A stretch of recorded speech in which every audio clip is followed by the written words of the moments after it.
England में क्रांति के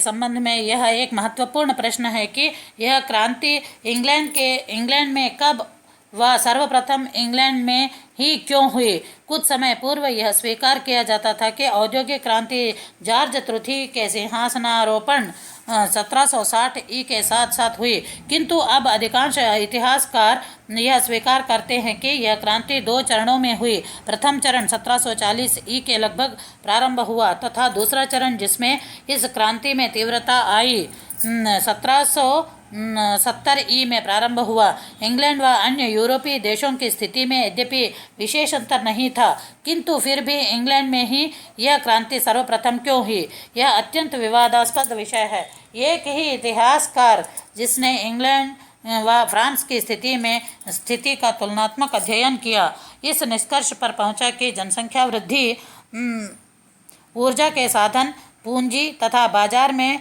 सामान की मांग की दृष्टि से फ्रांस व इंग्लैंड की स्थिति में विशेष अंतर न था, परंतु 18वीं शताब्दी के अंत में फ्रांस के क्रांतिकारी युद्धों में व्यस्त रहने के कारण इंग्लैंड फ्रांस से बहुत आगे निकल गया। इसके अतिरिक्त प्रति व्यक्ति आय, उत्पादन तथा कुल व्यापार की दृष्टि से इंग्लैंड फ्रांस से निश्चित रूप से आगे था। इंग्लैंड में सर्वप्रथम क्रांति होने के निम्नलिखित कारण थे। पहला, जनसंख्या में वृद्धि, इंक्रीज इन पॉपुलेशन। इंग्लैंड में 18वीं शताब्दी के उत्तरार्ध में 40%, 19वीं शताब्दी के प्रथम 3 दशकों में 50% जनसंख्या में वृद्धि हुई। जनसंख्या में वृद्धि होने से वस्तुओं की मांग बढ़ी, जिससे उत्पादन क्षमता को बढ़ाने के प्रयास हुए। यह उत्पादन क्षमता उन स्थानों में बढ़ी जहां ज़्यादा श्रमिकों को लगाने से प्रति व्यक्ति उत्पादन बढ़ रहा था, अतः मजदूरी में वृद्धि हुई। मजदूरों में वृद्धि होने से जनता ने अधिक सामान खरीदा, जिससे पुनः वस्तुओं की मांग में वृद्धि हुई। इस प्रकार जनसंख्या में वृद्धि व आर्थिक विकास एक चक्र के समान एक दूसरे पर आधारित थे। इस प्रकार उत्पादन बढ़ना औद्योगिक क्रांति का ही अंग बन गया। दूसरा, यातायात में सुविधा, ट्रांसपोर्ट फैसिलिटीज। 18वीं शताब्दी में यातायात के साधनों में महत्वपूर्ण उन्नति हुई, अतः भारी वस्तुओं को एक स्थान से दूसरे स्थान पर ले जाना सुविधाजनक हो गया। अतः औद्योगिकरण के लिए साधन एकत्रित करना सरल हो गया, जिससे औद्योगिकरण का तेजी से विकास हुआ। 1830 ई के पश्चात सामान ढोने के लिए रेल ट्रेन्स का प्रयोग भी होने लगा। इससे उद्योगों में एकाएक तेजी आ गई व आर्थिक विकास की उन्नति हुई। रेल व्यवस्था अपने आप में एक उद्योग था, जिससे अनेकों को रोजगार प्राप्त हुआ, आर्थिक स्थिति दृढ़ हुई। तीसरा, व्यापारिक वृद्धि, इंक्रीज इन द ट्रेड। 18वीं शताब्दी में इंग्लैंड के व्यापार में अभूतपूर्व वृद्धि हुई। इसका कारण इंग्लैंड के सामान की मांग में अत्यधिक वृद्धि होना था। इंग्लैंड के सामान की मांग में वृद्धि होने के 3 कारण थे। प्रथम, स्वदेशी बाजार के सामान की मांग में वृद्धि होना। इसका कारण जनसंख्या में वृद्धि होना था। जनसंख्या में बढ़ जाने के कारण अधिक उत्पादन की मांग हुई। दूसरा स्रोत, विदेशों में इंग्लैंड के सामान की मांग में वृद्धि होना था। यद्यपि स्पेन व पुर्तगाल ने अमेरिका तथा भारत के मार्ग की खोज की तथा सर्वप्रथम व्यापारिक संबंध स्थापित किए, किंतु वे तो अपनी समस्याओं में उलझ गए तथा इंग्लैंड ने परिश्रम व साहस से अपने व्यापार को सबसे आगे बढ़ाया। समस्त यूरोप तथा अपने उपनिवेशों को इंग्लैंड सामान पहुंचाता था। इस प्रकार व्यापार में विस्तार होने से उत्पादकों पर उत्पादन बढ़ाने के लिए दबाव पड़ा, अतः उत्पादकों ने उत्पादन बढ़ाने के नवीन तरीके अपनाए। तीसरा स्रोत, इंग्लैंड की सरकार की आवश्यकताओं से उत्पन्न होने वाली मांगे थी। अन्य देशों की तुलना में इंग्लैंड की सरकार अपनी वैदेशिक नीति को देश के आर्थिक हितों के अनुरूप निर्धारित करती थी, जिससे उद्योग को प्रोत्साहन मिलता था। इसके अतिरिक्त 1700 ई तक इंग्लैंड ने 5 युद्धों में भाग लिया, जिसका इंग्लैंड के उद्योग द्वारा लाभ उठाया गया। इस प्रकार निरंतर बढ़ती हुई मांग के कारण इंग्लैंड के उद्योगपतियों में उद्योग के प्रति विकास मनोवृत्ति का प्रादुर्भाव हुआ। उत्पादन में वृद्धि करने के लिए नए प्रयोग व आविष्कार किए गए, अतः औद्योगिक क्रांति का जन्म हुआ। चौथा, इंग्लैंड की भौगोलिक स्थिति। Geographical location of England. England के चारों ओर सागर है। उसके सामुद्रिक तट के कटे फटे होने के कारण उसमें बंदरगाह बनाने की सुविधा है। जो माल वे तैयार करते शीघ्र ही बंदरगाह पहुंच जाता और खुला समुद्र होने से बिना किसी बाधा के दूसरे देशों को पहुंचा जाता। यह इंग्लैंड का सौभाग्य था कि वहाँ कपड़े के उत्पादन के लिए उपयुक्त जलवायु, कोयला व लोहे की खानें, आवागमन के योग्य नदियाँ आदि साधन उपलब्ध थे। इस सुविधा ने भी इंग्लैंड में शीघ्र औद्योगिक क्रांति को जन्म दिया। पांचवा, जल सेना, नेवी। इंग्लैंड की जल सेना महारानी एलिजाबेथ के काल से यूरोप में शक्तिशाली हो गई थी। इंग्लैंड को समुद्र की रानी अपॉस्ट्रिस में समुद्र की रानी की उपाधि मिली। जल शक्ति के द्वारा ही युद्धकाल में उसके व्यापार को कोई देश न रोक सका। अन्य देशों के पास यह सुविधा न थी। छठवां, उपनिवेश, कॉलोनीज। अंग्रेजों के पास अनेक उपनिवेश थे जहां से वे कच्चा माल ला सकते थे तथा अपने यहाँ निर्मित माल को ले जाकर बेच सकते थे। सातवां, इंग्लैंड में स्वतंत्रता का वातावरण, atmosphere of freedom in England. England में व्यक्तिगत स्वतंत्रता समस्त यूरोपीय राष्ट्रों में सबसे पहले आई। लोग अपने विचारों को जनता तक पहुंचा सकते थे, अतः इस स्वतंत्र वातावरण में कोई भी कार्य करना अधिक कठिन न था। आठवां, कृषि क्रांति द्वारा उत्पन्न बेरोजगारी, unemployment due to the agrarian revolution. कृषि क्रांति ने इंग्लैंड में भूमिहीन किसानों की संख्या में महान वृद्धि की। इन बेरोजगार व्यक्तियों को कारखाने में लगाना सुगम था। निर्धनता तथा बेकारी के कारण थोड़ी मजदूरी पर अनेक स्त्री पुरुष तथा बालक मिल जाते थे। इसके अतिरिक्त जनसंख्या का वह भाग जिसका अन्न उपजाने से कोई संबंध न था, तेजी से बढ़ रहा था। कृषि की उपज बढ़ने से इस भाग को भोजन उपलब्ध करना सरल हो गया। अच्छा भोजन मिलने से जनता का स्वास्थ्य अच्छा हुआ, जिससे कार्य करने की क्षमता में वृद्धि हुई। इस प्रकार कृषि उत्पादन का औद्योगिक क्रांति से गहरा संबंध है। नौवां, खनिज पदार्थ, मिनरल्स। इंग्लैंड में कोयला तथा लोहा पास पाया जाता है। इस सुविधा ने भी अनेक मशीनों के निर्माण करने में काफ़ी सहायता प्रदान की। कोयले से भाप बनी जो कल कारखानों में शक्ति का अच्छा साधन सिद्ध हुई। 10वां, प्रतिस्पर्धा तथा राष्ट्रीयता, रिवेलरी एंड नेशनैलिटी। यूरोप में अन्य देशों की अपेक्षा इंग्लैंड में प्रतिस्पर्धा की भावना अत्यधिक थी। इस स्पर्धा को राष्ट्रीय भावना से काफ़ी बल मिला। अंग्रेज अपने को संसार में सर्वश्रेष्ठ सिद्ध करना चाहते थे। इस स्पर्धा काल में राष्ट्रीयता की भावना ने भी औद्योगिक क्रांति में बड़ी सहायता की। 11वां, धन की प्रचुरता, एबंडेंस ऑफ मनी। कल कारखाने में बड़े पैमाने पर पूंजी का उपयोग होता है। इंग्लैंड में व्यापार तथा कृषि क्रांति के कारण धन काफ़ी मात्रा में एकत्र हो गया था। इंग्लैंड को मुख्य रूप से 10 व्यापार तथा भारत में विस्तृत हो रहे साम्राज्य से धन प्राप्त हुआ। अतएव इन बड़े बड़े कारखानों को खोलने में पूंजी के लिए किसी देश का आश्रय लेने की आवश्यकता नहीं थी। धन की प्रचुरता ने भी क्रांति को लाने में सुगमता उत्पन्न की। औद्योगिक क्रांति के मुख्य आविष्कार, कुछ देशभक्तों ने अनेक आविष्कार कर क्रांति की लहर को विश्वव्यापी बना दिया और इंग्लैंड को सबका नेता बना दिया। ये आविष्कार निम्नलिखित थे। पहला, जोहन के 1723 ई में एक अंग्रेज जोहन के अपॉस्ट्रिस में है ने अपनी मशीन फ्लाइंग शटल, ये भी अपॉस्ट्रिस में है, फ्लाइंग शटल का आविष्कार किया। इसके द्वारा एक व्यक्ति थोड़े समय में बहुत सा कपड़ा बुनने लगा। जुलाहों को इससे अत्यधिक लाभ हुआ। दूसरा, जेम्स हारग्रीव्ज जेम्स हारग्रीव्स ने एक लकड़ी का ढांचा तैयार किया और उसमें 8 तकिए लगाए। इस यंत्र से एक व्यक्ति 8 व्यक्तियों का कार्य करने में सफल हुआ।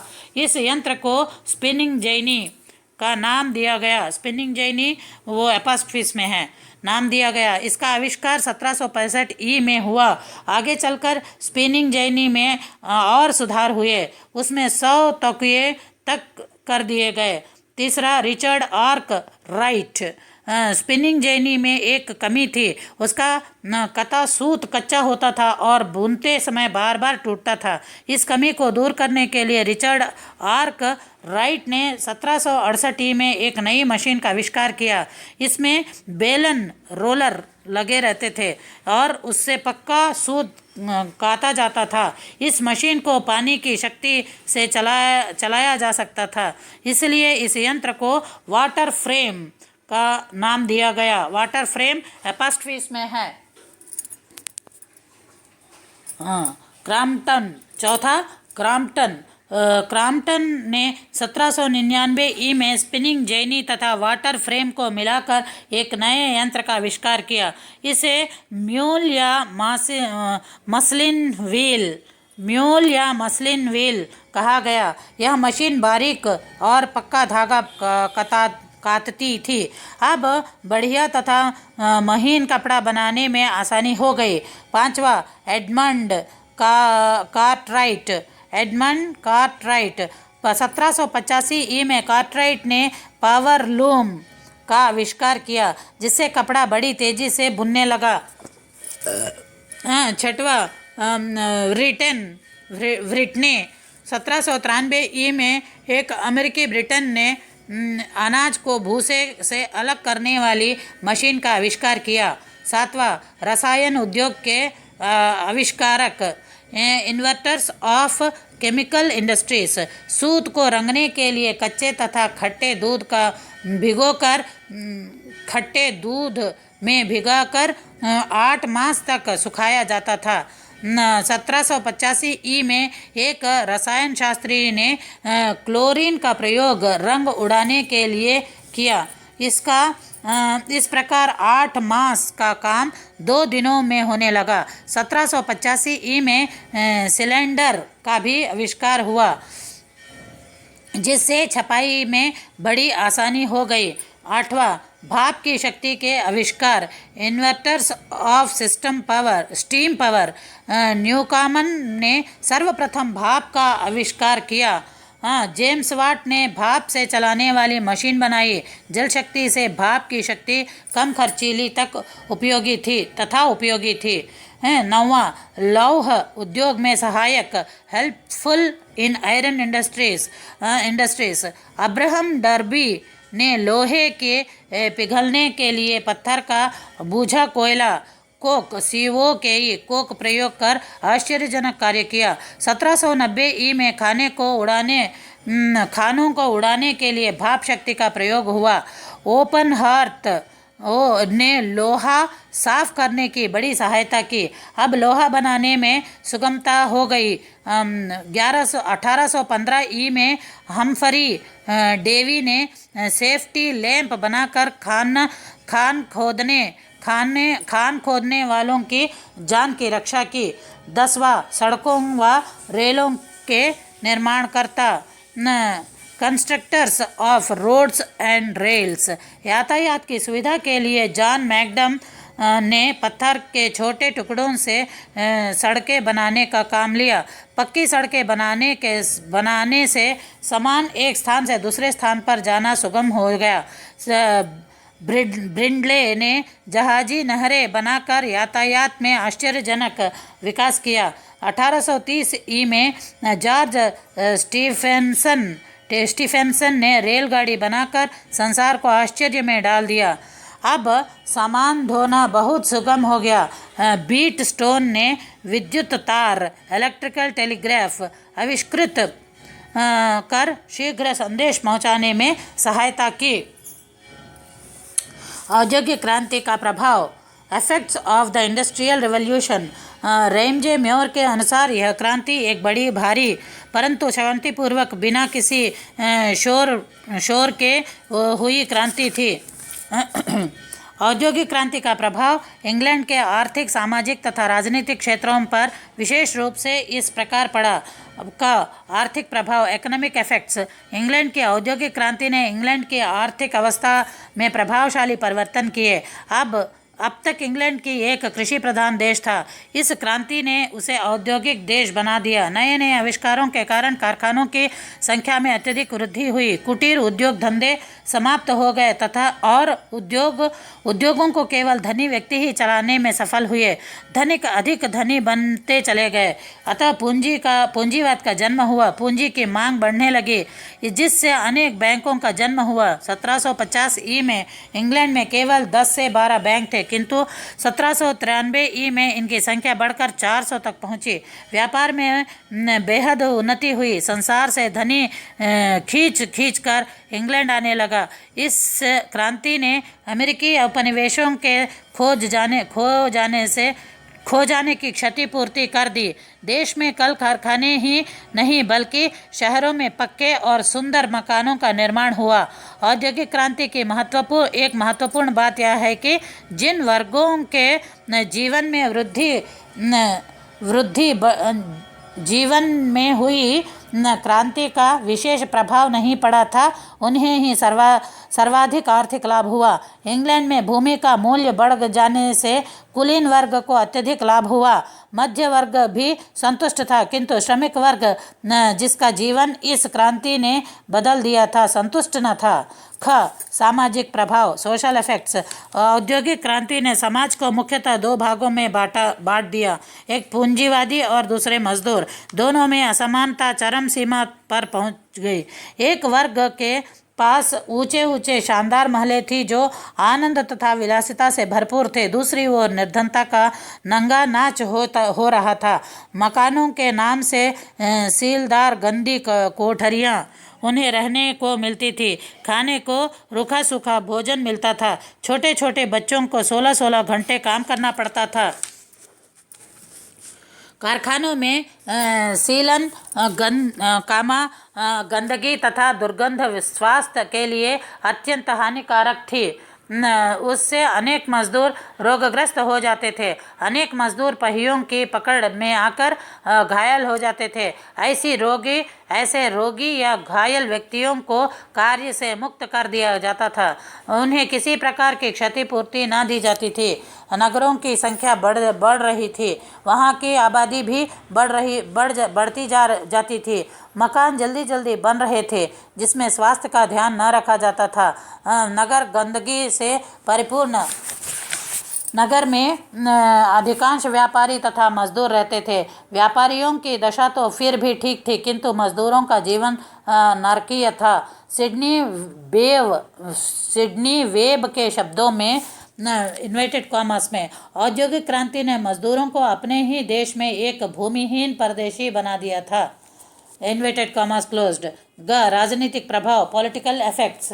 प्रजातंत्र यद्यपि इंग्लैंड के शासन की नीति थी, परंतु इस क्रांति ने राज्य में पूंजीवादियों का प्रभाव काफ़ी बढ़ा दिया। उन्होंने धन का लालच देकर वोट लेने प्रारंभ कर दिए। संसद में पूंजीपतियों की संख्या काफ़ी बढ़ गई। वे अपनी सुविधाओं का ध्यान रखते थे, गरीब जनता का नहीं। कारखानों की अवस्था, मजदूरों की निर्धनता तथा देश के कुछ विचारकों ने इससे कुछ सुधार करना चाहा। अतः समाजवाद और साम्यवाद का उदय हुआ, जिन्होंने पूंजीपतियों के अत्याचारों तथा शोषण के विरुद्ध आवाज़ बुलंद की। सरकार को विवश होकर फैक्ट्री एक्ट, ये फर्स्ट फेस में है, फैक्ट्री एक्ट बनाने पड़े। बेकारी की समस्या ने सरकार व जनता को परेशान कर दिया। कुछ लोगों ने मशीनों का विरोध किया। उन अनेक स्थानों पर दंगे हुए। कारखानों में आग लगा दी गई। सरकार को विद्रोहियों को पकड़कर फांसी देनी पड़ी। पूंजीपतियों व मजदूरों में भी संघर्ष हुआ। अंत में मजदूरों की सुविधाओं को मानना पड़ा। कॉमन सभा का प्रभाव धीरे धीरे बढ़ा तथा पूंजीपति राजनीति से दूर रहने लगे। उद्योग धंधों के विकास से बहुत सा सामान तैयार होने लगा। न उसे खपाने के लिए नए नए बाजारों की खोज हुई। जनसंख्या बढ़ने के कारण उसको बसाने की समस्या भी सामने आई। अतः साम्राज्यवाद का विकास हुआ। यातायात की सुविधा से जनता को भी लाभ हुआ और शासन चलाने में सुविधा हुई। रेल तथा तार के प्रयोग से सरकार का शासन सुदृढ़ तथा स्थायी हुआ। राज्य में अनेक नियम पारित किए हुए, जैसे कि आंसर का भी कथन है इन्वर्टेड कॉमर्स में 19वीं शताब्दी में होने वाले संसदीय सुधार औद्योगिक क्रांति के ही कारण हुए थे।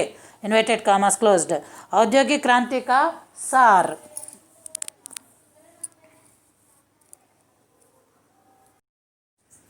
औद्योगिक क्रांति का प्रसार, expansion of industrial revolution. England में प्रारंभ हुई औद्योगिक क्रांति इंग्लैंड तक ही सीमित न रही, शीघ्र ही उसका प्रसार यूरोप के अन्य देशों में हुआ।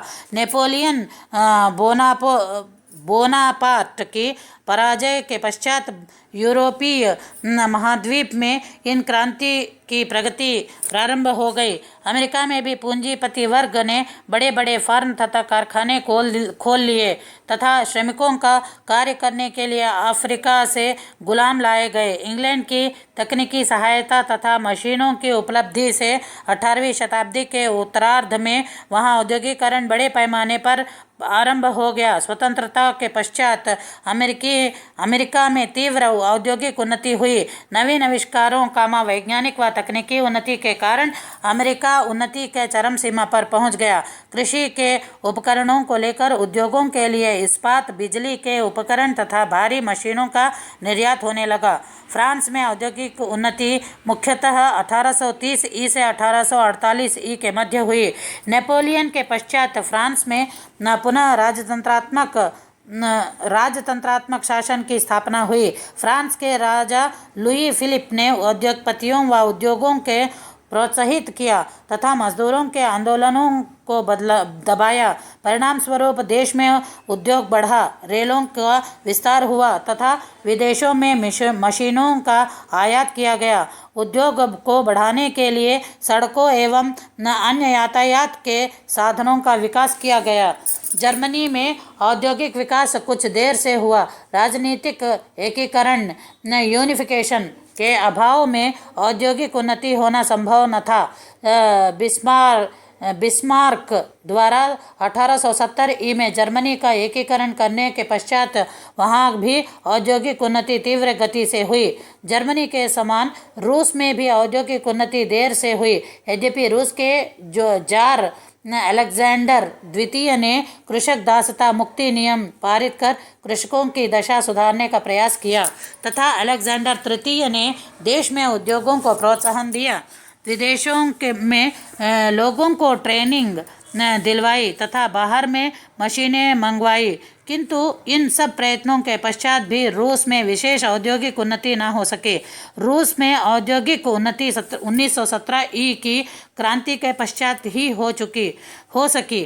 कृषि दासों की मुक्ति से श्रम समस्या भी हल हो गई। शीघ्र ही रूस औद्योगिक दृष्टि से अत्यधिक उन्नत हो गया। एशिया में सर्वप्रथम औद्योगिक उन्नति करने वाले देश जापान रहा। कार, रेडियो, ट्रांजिस्टर, कैमरा, घड़ियां व खिलौने बनाने में जापान आज विश्व में अग्रणी देशों में है। जापान ने बड़े उद्योगों के स्थान पर छोटे उद्योगों को अधिक प्रोत्साहन दिया, जिससे बेरोजगारी की समस्या न फैल सके।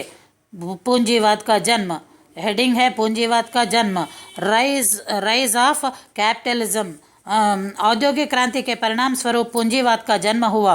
औद्योगिक क्रांति से पूंजी थोड़े से व्यक्तियों के हाथों में ही केंद्रित होने लगी, क्योंकि बड़े बड़े कारखानों के मालिक धनी व्यक्ति थे। कारखानों से मिलने वाले लाभ से धनी और अधिक धनी होते गए व मजदूरों का शोषण बढ़ता गया। इस क्रांति के कारण मजदूरों की संख्या में निरंतर वृद्धि होती रही, जो जीविका के लिए पूर्ण रूप से कारखाने के मालिकों पर ही आश्रित थे। अमीर वर्ग अथवा पूंजीपति वर्ग का ही शासन में भी महत्वपूर्ण स्थान रहा। साम्राज्यवादिता का उदय। Rise of imperialism. औद्योगिक क्रांति सर्वप्रथम इंग्लैंड में हुई थी। अतः विश्व के अनेक देशों में इंग्लैंड का बना हुआ माल बिकने लगा। धीरे धीरे इंग्लैंड ने विश्व के अनेक भागों पर आधिपत्य जमा कर वहां के बाजार तथा अन्य स्रोतों पर अपना नियंत्रण स्थापित किया। भारत पर भी इंग्लैंड ने व्यापार के माध्यम से आधिपत्य स्थापित किया। अपने माल को बेचने के लिए इंग्लैंड ने अनेक अविकसित भागों में अपने उपनिवेश स्थापित करने प्रारंभ कर दिए। इससे इंग्लैंड को दोहरा लाभ होता था। उपनिवेशों से कच्चा माल रॉ मटेरियल सस्ते दामों पर मिलता था, वह तैयार माल महंगे दामों पर वहाँ बिकता था। इंग्लैंड के समान ही यूरोप के अन्य देशों में भी औद्योगिक क्रांति होने पर उन्हें भी उपनिवेशों की आवश्यकता होने लगी। जहाँ जहाँ इंग्लैंड का आधिपत्य पहले से ही था, वहाँ इंग्लैंड से मुकाबला करना सरल न था। अतः सब यूरोपीय देशों में अपने माल को अपने ही देश में बेचने की योजना के अंतर्गत विदेशों से आने वाली सस्ते माल पर ही भरी आयात कर लगा दिया गया। इस प्रकार यूरोप के देशों ने अपने अपने उद्योगों को संरक्षण प्रदान किया। औद्योगिक उन्नति विदेशों से कच्चे माल मंगाए बिना संभव न थी। अतः यूरोप के प्रत्येक देश को उपनिवेशों की आवश्यकता महसूस होने लगी। अतः यूरोप के उन्नत देश अविकसित देशों से अपने अपने उपनिवेश स्थापित करने के लिए प्रयत्नशील हो गए तथा एशिया, अफ्रीका व दक्षिणी अमेरिका में उन्होंने उपनिवेश स्थापित किए। इस प्रकार उपनिवेशों के साधनों का प्रयोग पहले से ही विकसित देशों की आर्थिक उन्नति के लिए होने लगा। इस प्रकार साम्राज्यवादिता इंपीरियलिज्म की जड़ें मजबूत होने लगी। प्रत्येक देश अधिक से अधिक उपनिवेश स्थापित करने के लिए प्रयत्नशील हो गया। इस प्रकार यूरोपीय देशों में पारस्परिक प्रतिस्पर्धा प्रारंभ हुई, जिसका अंत प्रथम व द्वितीय महायुद्धों के रूप में हुआ। फ्रेंच राजनीतिज्ञ तुर्गोन ने ठीक ही कहा था, इन्वर्टेड कॉमास में, साम्राज्याधीन देश वृक्ष पर लगे हुए फलों के समान है जो पक जाने पर स्वयं ही गिर जाते हैं। Inverted commas closed. साम्राज्यवाद का उदय। यूरोप में साम्राज्यवाद के उदय होने के विषय में जानने से पहले यह जानना आवश्यक है कि वास्तव में समाजवाद क्या है। समाजवाद की कोई सर्वसम्मत परिभाषा नहीं है। समाजवाद की अनेक धाराएं व अनेक अवस्थाएं जितनी परिभाषाएं हुई है, वे किसी न किसी विशिष्ट धारा अथवा अवस्था को केंद्रित करके ही की गई है, अतएव अधूरी प्रतीत होती है। बर्ट्रैंड रसल ने समाजवाद की परिभाषा देते हुए लिखा है, इन्वर्टेड कॉमास में, हम समाजवाद के सार को यह कहकर व्यक्त कर सकते हैं कि वह भूमि और संपत्ति के सामुदायिक स्वामित्व का पक्षपाती है। Inverted commas closed. परंतु यह कोई स्पष्ट परिभाषा नहीं है। इससे कुछ अधिक सार्थक परिभाषा ह्यूगान नामक अमेरिकी सामाजिक विचारक ने दी। उसके अनुसार इन्वर्टेड कॉमास में समाजवाद मजदूर वर्ग के उस राजनीतिक आंदोलन का लाभ है जिसका उद्देश्य उत्पादन के बुनियादी साधनों को सामुदायिक संपत्ति बनाकर और उसको लोकतंत्रीय प्रबंध में रखकर शोषण का अंत करना है। Inverted commas closed. इस परिभाषा से समाजवाद की मूल विशेषता पर प्रभाव अवश्य पड़ता है, किंतु समाजवाद की पूर्ण परिभाषा यह भी प्रतीत नहीं होती। प्रोफेसर रघुकुल तिलक के विचार इस विषय में उल्लेखनीय हैं। उन्होंने लिखा है कि परिभाषा की अपेक्षा यदि हम कुछ ऐसे लक्षणों की ओर ध्यान दें जो साधारण तथा समाजवाद की सभी धाराओं में पाए जाते हैं, तो समाजवाद का स्वरूप समझने में सहायता मिलेगी। ऐसे प्रमुख लक्षण निम्नलिखित है। पहला, वर्तमान राजनीतिक एवं सामाजिक व्यवस्था को अन्यायपूर्ण मानकर उसकी कड़ी निंदा। दूसरा, एक नवीन न्यायपूर्ण व्यवस्था का प्रतिपादन। तीसरा, इस बात का पक्का विश्वास कि नवीन व्यवस्था को कार्यान्वित किया जा सकता है। चौथा, यह मान्यता कि वर्तमान व्यवस्था का प्रमुख कारण हमारी भ्रष्ट संस्थाएं हैं। चौथा, शैक्षणिक, नैतिक व सांस्कृतिक क्षेत्रों में नवीन मूल्यों की स्थापना। पांचवा था वो। छठवा, निर्दिष्ट कार्यक्रम को पूरा करने के लिए संकल्प। ये ऐसे लक्षण हैं जो समाजवाद के प्रत्येक संप्रदाय में किसी न किसी रूप में विद्यमान रहते हैं। समाजवाद के चार प्रमुख संप्रदाय हैं। ये हैं पहला काल्पनिक समाजवाद अथवा यूरोपियन समाजवाद, दूसरा वैज्ञानिक समाजवाद अथवा मार्क्सवादी समाजवाद, तीसरा लोकतंत्रीय समाजवाद, चौथा कुछ अन्य समाजवादी धाराएं, उदाहरणार्थ फेबियानवाद, श्रम संघवाद, ब्रैकेट में सिंडिकेलिज्म ब्रैकेट क्लोज्ड, श्रेणी समाजवाद ब्रैकेट में गिल्ड सोशलिज्म आदि।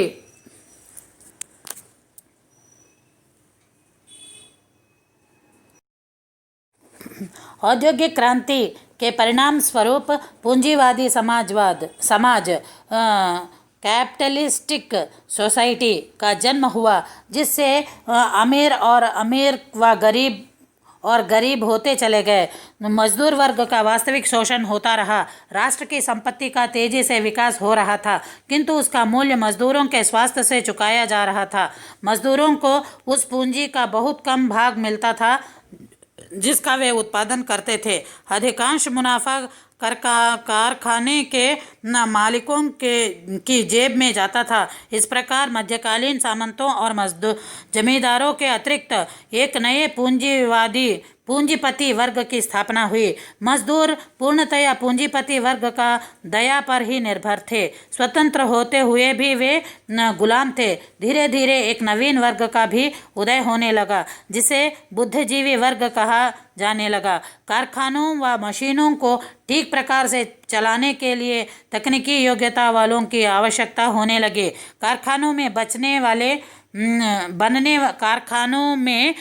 बनने वाले सामान के वितरण उचित हिसाब किताब रखने पत्र व्यवहार करने तथा व्यापारिक नीति को निर्धारित करने के लिए पढ़े लिखे एवं योग्य व्यक्तियों पर पूंजीपतियों को निर्भर रहना पड़ता था। शिक्षित व योग्य व्यक्ति कारखानों के मालिक न होते हुए भी उनकी आधारशिला के समान थे। इस कारण समाज में इस वर्ग को विशिष्ट सम्मान प्राप्त होने लगा। धीरे धीरे अपनी शिक्षा, ज्ञान और प्रभाव के कारण इनका वही महत्व हो गया जो मध्यकाल में पादरियों का था। इस प्रकार मध्यकालीन सामंत पादरी व कृषकों का रूप अब पूंजीपति बुद्धिजीवी व श्रमिकों ने ले लिया। जिस प्रकार मध्य युग में परिवर्तन मध्य युग मिडिल क्लास के सहयोग से हुआ था, उसी प्रकार अब प्रेस, समाचार पत्र व पुस्तकों की सहायता से इस बुद्धिजीवी वर्ग ने अपने विचारों का प्रचार करना प्रारंभ किया। धीरे धीरे लोग उनके विचारों से प्रभावित होने लगे तथा समाज का नेतृत्व इसी वर्ग के हाथों में आ गया। अतः समाजवादी विचारधाराएं जोर पकड़ने लगी। प्रारंभ में इंग्लैंड की सरकार की नीति उद्योगों को प्रोत्साहन देने के लिए हस्तक्षेप न करने की थी। इस सिद्धांत के अनुसार उद्योगपति स्वयं अपने तथा मजदूरों के हितों की रक्षा के लिए उत्तरदायी होता था। इस नीति ने इंग्लैंड में औद्योगिक क्रांति को विकसित होने का अवसर प्रदान किया, किंतु कालांतर में इसके दुष्परिणामों को देखते हुए सरकार ने नीति में परिवर्तन किया। मिलों और कारखानों की आर्थिक स्थिति पर नियंत्रण करके सरकार ने अपने दायित्व का पालन किया तथा मजदूरों की स्थिति को सुधारने के प्रयत्न प्रारंभ किए। मजदूरों व उनके नेताओं का विश्वास था कि उनका जीवन समाजवाद की स्थापना से ही सुधर सकता था।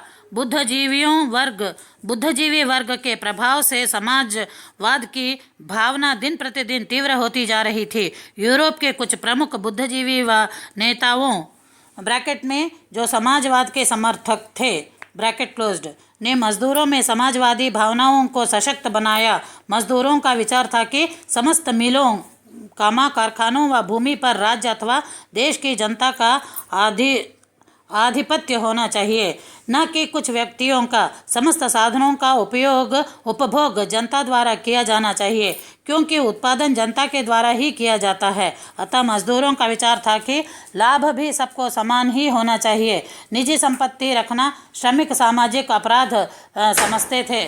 उद्योगपति द्वारा इस विचारधारा का विरोध किया जाना स्वाभाविक ही था। उद्योगपतियों का विचार था कि श्रमिक को कुछ लाभांश देकर इस विचारधारा का दमन किया जा सकता है। अतः उद्योगपतियों ने कारखानों की दशा सुधार कर तथा मजदूरों की आर्थिक दशा में उन्नति कर इस विचारधारा को समाप्त करने का असफल प्रयास किया, किंतु समाजवाद की जड़ें अत्यंत गहरी हो चुकी थी, अतः वे और सशक्त हो गई। 19वीं शताब्दी में विकसित हो रही समाजवादी विचारधारा को कार्ल मार्क्स ने और भी सुव्यवस्थित किया। कार्ल मार्क्स ने समाजवाद की नवीन रूपरेखा तैयार की और कम्युनिस्ट घोषणा पत्र, ये अपॉस्ट्रीज में है, कम्युनिस्ट घोषणा पत्र में प्रकाशित की। कार्ल मार्क्स ने कहा कि पूंजीवाद मनुष्य को गुलामी में जकड़ने वाली एक जंजीर है जिसे तोड़ना आवश्यक था। पूंजीवादी व्यवस्था के जीवित रहते हुए समाजवाद की स्थापना की कल्पना भी नहीं की जा सकती। कार्ल मार्क्स का विचार था कि पूंजीवादी व्यवस्था को श्रमिक शक्ति के द्वारा ही नष्ट किया जा सकता है। इस प्रकार विचारधारा ने श्रमिकों को पूंजीवाद का विरोध करने के लिए प्रेरित किया। इस प्रकार एक ऐसा संघर्ष प्रारंभ हुआ जिसने यह स्पष्ट कर दिया कि कोई राज्य किसी अन्य राज्य पर अधिक दिन तक अपना आधिपत्य नहीं रख सकता तथा कोई एक वर्ग सदैव दूसरे वर्ग को शोषण नहीं कर सकता। इसी संघर्ष का परिणाम स्वरूप विश्व में अनेक देशों में समाजवादी अथवा साम्यवादी संघर्ष की स्थापना हो सके। प्रश्न, औद्योगिक क्रांति के पहला प्रश्न है, औद्योगिक क्रांति के कारणों व परिणामों का वर्णन कीजिए। दूसरा, इंग्लैंड में सर्वप्रथम औद्योगिक क्रांति होने के कारण व अन्य देशों में इसके प्रसार का वर्णन कीजिए। तीसरा, औद्योगिक क्रांति का इंग्लैंड में क्यों प्रारंभ हुई? औद्योगिक क्रांति इंग्लैंड में क्यों प्रारंभ हुई? न चौथा, औद्योगिक क्रांति के सामाजिक प्रभाव को स्पष्ट कीजिए। पांचवा, औद्योगिक क्रांति से आप क्या समझते हैं, उसके क्या परिणाम हुए? छठवा, समाजवाद से आप क्या समझते हैं? यूरोप में समाजवाद के विकास का वर्णन कीजिए। सातवां, कृषि क्रांति के कारणों एवं परिणामों का विश्लेषण कीजिए। 10वां चैप्टर, इंग्लैंड में गृह युद्ध एवं वैभवपूर्ण क्रांति। गृह युद्ध, द सिविल वार 1642 से 1649। इंग्लैंड में 1642 ई से 1649 ई तक सप्तवर्षीय गृह युद्ध हुआ। इस गृह युद्ध का इंग्लैंड के इतिहास में अत्यधिक महत्व है क्योंकि इसने राजा की स्वेच्छाचारिता, कामा निरंकुशता और विशेष रूप से उसके दैवीय अधिकारों, डिवाइन राइट्स को समाप्त किया। इंग्लैंड की जनता ने इस गृह युद्ध के द्वारा यह प्रमाणित किया कि राज्य में जनता एवं संसद का भी महत्व होता है। यदि जनता को उसके आवश्यक अधिकार प्रदान नहीं किए जाएंगे तो जनता राजा के विरुद्ध आवाज़ उठा सकती है।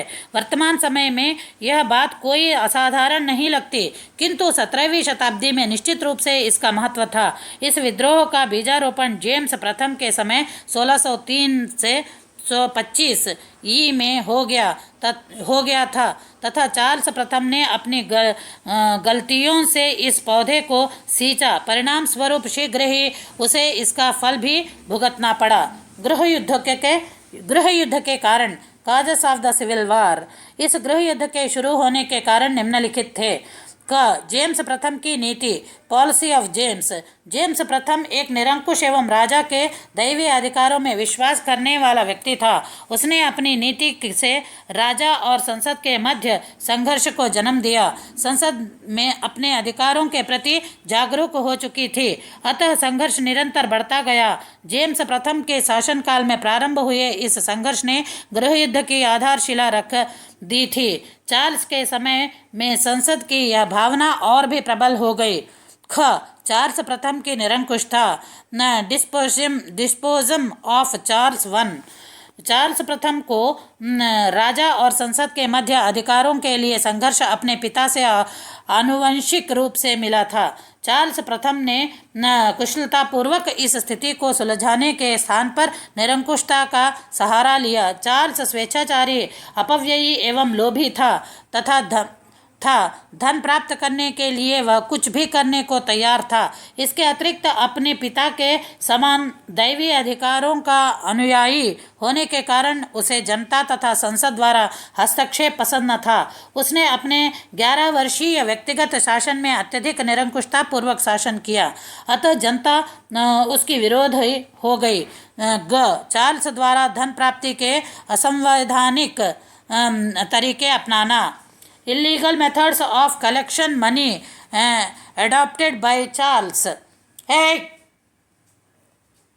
गृह युद्ध का प्रमुख कारण चार्ल्स प्रथम की आर्थिक नीति था। चार्ल्स प्रथम को स्पेन एवं फ्रांस से युद्ध होने के कारण धन की अत्यधिक आवश्यकता थी। जब संसद ने चार्ल्स की उसकी आवश्यकतानुसार धन प्रदान न किया तो चार्ल्स ने धन प्राप्त करने के लिए असंवैधानिक तरीके अपनाए।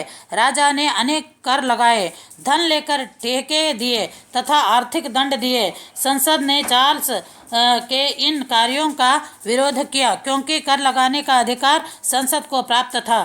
चार्ल्स ने बलपूर्वक संसद को दबाना चाहा। परिणाम गृहयुद्ध के रूप में सामने आया।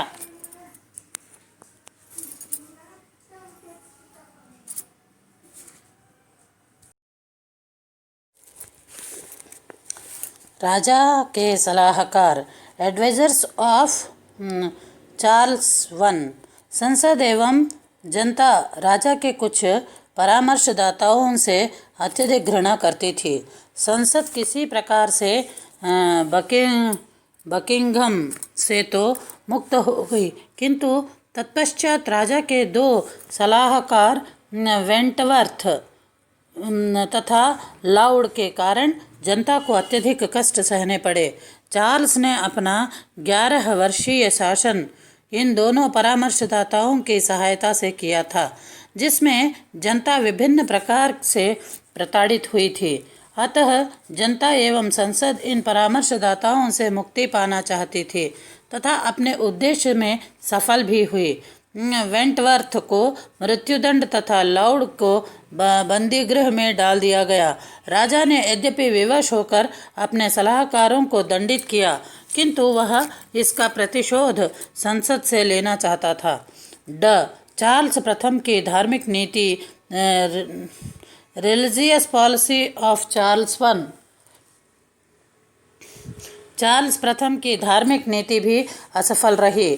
चार्ल्स प्रथम अपनी रानी के कैथोलिक होने के कारण कैथोलिकों को विशेष सुविधाएं प्रदान करता था। जनता इस कार्य का विरोध करती थी। इसके अतिरिक्त राजा एंग्लिकन चर्च को प्रजा पर थोपना चाहता था, अतः संसद इसका विरोध करती थी, क्योंकि संसद में प्यूरिटन तथा प्रेस्बिटेरियन तथा अन्य मतावलंबी व्यक्ति भी थे। धार्मिक नीति के कारण ही स्कॉटलैंड से युद्ध भी हुआ तथा इंग्लैंड को अपमान सहना पड़ा। गृह युद्ध के सामाजिक कारण, सोशल काजेस। 1642 ई में इंग्लैंड में हुए गृह युद्ध का एक सामाजिक पहलू भी था। इस युद्ध में राजा के समर्थक अधिकांशतः उच्च कोटि के व्यापारी के अथवा बड़े बड़े जमींदार जो आमोद प्रमोद में रुचि रखने वाले व आराम पसंद थे। इसके विपरीत संसद का नेतृत्व करने वाले कठिन कर्मठ किसान अथवा व्यापारी थे। 1590 ई तक राजा व कुलीन वर्ग के स्वार्थ एक समान थे, अतः कुलीन वर्ग ने राजा का समर्थन किया, किंतु स्टुअर्ट वंश के प्रथम 2 शासकों के समय में कुलीन वर्ग को राजा के समर्थन की पहले के समान आवश्यकता न रही। कुलीन वर्ग अब यह अनुभव करने लगा था कि राजा व उसकी नीति उनके प्रगति के मार्ग में बाधक है। राजा प्रमुख सामंत के समान था तथा अपनी व्यवस्था को बनाए रखना चाहता था, परंतु स्टुअर्टकालीन संसद में अधिकांश नए युग के व्यक्ति थे जो बीते हुए सामंती युग के सिद्धांतों में विश्वास नहीं करते थे। अतः इन स्टुअर्टकालीन संसद द्वारा राजा तथा उसके दैवीय अधिकारों दैवीय अधिकारों अपास्ट्रीज में हैं के सिद्धांतों का विरोध किया गया जो गृहयुद्ध के रूप में प्रस्फुटित हुआ। 6.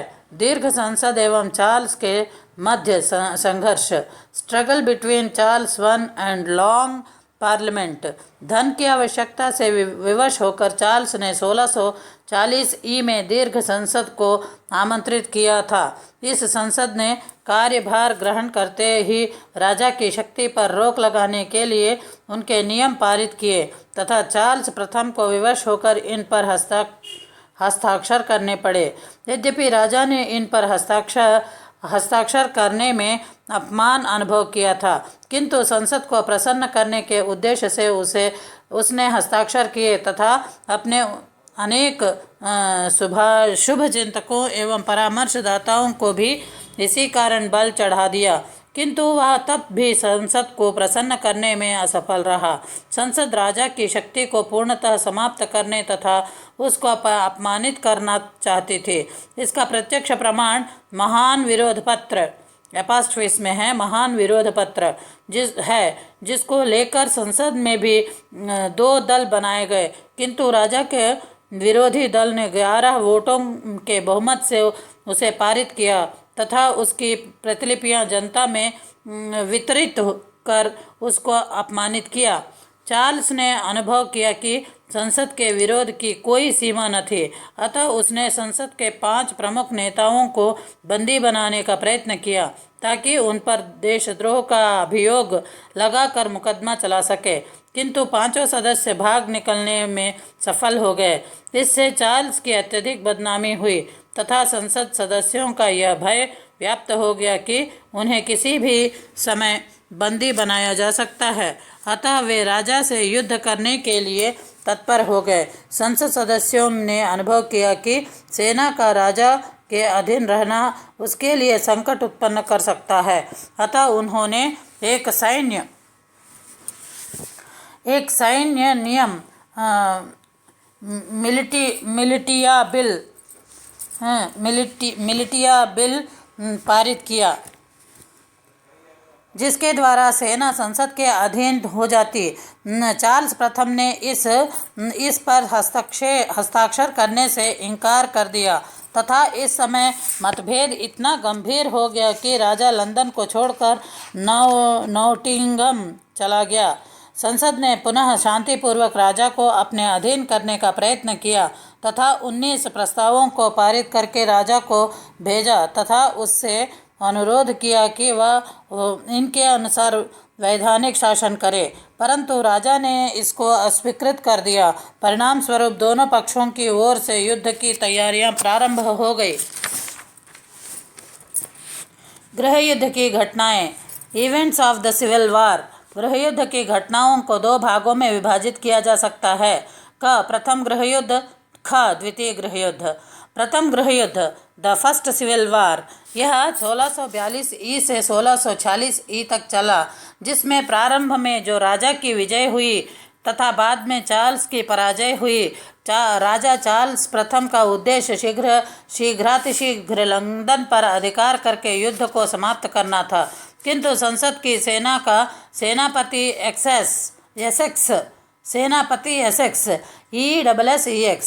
एसेक्स राजा को लंदन से दूर रखना चाहता था। एसेक्स के चार्ल का मार्ग अवरुद्ध करने के उद्देश्य से वो वोरचेस्टर पर अधिकार कर लिया तथा सैनिकों को नॉर्थम्पटन बोर्सस्टर तक लगा दिया था।